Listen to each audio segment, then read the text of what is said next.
ज़िंदगी में हम जो भी कुछ सीखते हैं,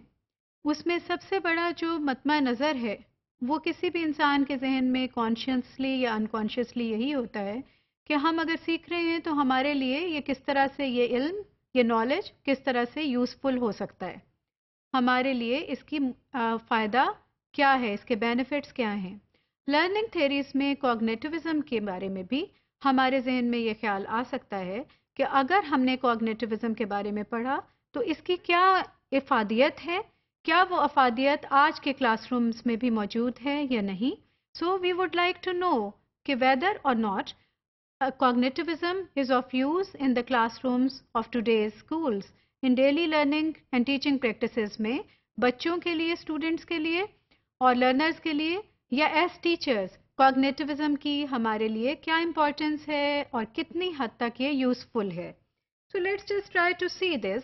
हम टीचर्स के पर्सपेक्टिव से, टीचर्स के पॉइंट ऑफ व्यू से अगर देखें और समझने की कोशिश करें कि कॉग्निटिविज्म का क्या फ़ायदा हो सकता है हमारे लिए एज टीचर, तो हमें प्याजे, पाइवियो और बहुत से और स्कॉलर्स के सिमिलर स्टडीज़ से जो देखने को और समझने को मिलता है वो ये है कि फॉर एग्जांपल प्याजे की स्टेज थ्योरी पे अगर हम रिफ्लेक्ट करें तो इन्फेंसी से, चाइल्ड बर्थ से लेकर 11 साल और उसकी बड़ी उम्र के बच्चों तक की उम्र के लिए हमें जो डायरेक्शंस मिलती हैं, जो इन्फॉर्मेशन मिलती है, उसके मुताबिक एज टीचर्स, एज पेरेंट्स हमें ये मालूम होता है कि किस स्टेज के बच्चे की क्या कैरेक्टरिस्टिक्स हो सकती हैं।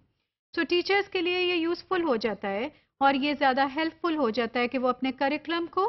अपने डेली एक्शन प्लान्स को, अपने लेसन प्लान्स को वो अकॉर्डिंगली डिज़ाइन करें। दे plan the curriculum based on what students already know and what they should learn and actually what they can learn according to Piaget at this stage of life, जो कि उनकी development का एक particular stage होता है। तो उसके बारे में उनको इल्म हो जाता है कि इस स्टेज पर और इस एज का बच्चा किस हद तक कितना सीख सकता है और उसकी कौन सी डेवलपमेंटल फेज ऐसा है जो बहुत फास्ट है उस पर्टिकुलर एज पर और उस पर्टिकुलर स्टेज पे, कहाँ वो सिर्फ लैंग्वेजेस के नॉलेज लेगा और कहाँ ग्रेजुअली वो लैंग्वेजेस से कॉम्प्लिकेटेड सिचुएशंस की तरफ जाने को तैयार है। So they just plan and they can just design their classroom activities in the same manner. If we just reflect जो पाइवियो की फाइंडिंग्स हैं, जिसके अंदर कि उन्होंने हमें कहा कि डिफरेंट तरह के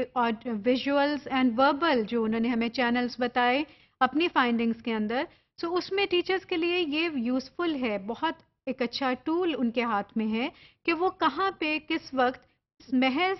verbal communication, reasoning, verbal interaction, lecturing और उस तरीके से वो अपनी डेली लर्निंग ऑब्जेक्टिव्स को हासिल कर सकते हैं, न्यू तरह का नॉलेज क्रिएट करने में बच्चों की हेल्प कर सकते हैं, और कहाँ पर वो विजुअल्स के ज़रिए से उनकी बसारती जो एक डिफरेंट एड्स हैं और डिफरेंट जो टूल्स मौजूद होते हैं, पिक्चर्स के ज़रिए से और विजुअल क्लिप्स के ज़रिए से आप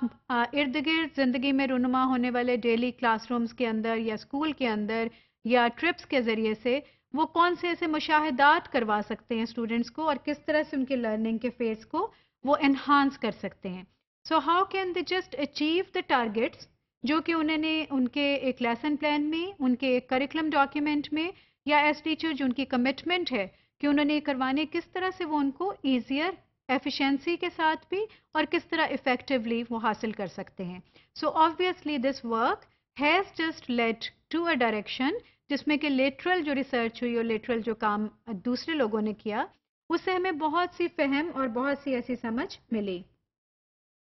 अगर हम स्टूडेंट्स के पर्सपेक्टिव से देखें तो स्टूडेंट्स को ये मालूम होता है कि डेवलपमेंट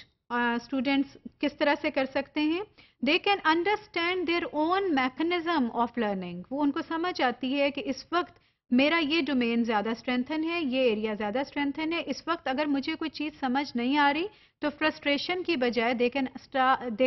अंडरस्टैंड देमसेल्व्स बेहतर तौर पे और वो अपनी लर्निंग को ग्रेजुअली बेहतर तरीके से ऑर्गेनाइज कर सकते हैं और उसमें वो बिल्कुल बेसिक लेवल से कॉम्प्लेक्स लेवल तक हायरार्किकल अप्रोच के साथ, यानी incremental step by step approach के साथ वो लर्निंग के प्रोसीजर को ज़्यादा बेहतर, एफिशिएंट और इफ़ेक्टिव कर सकते हैं।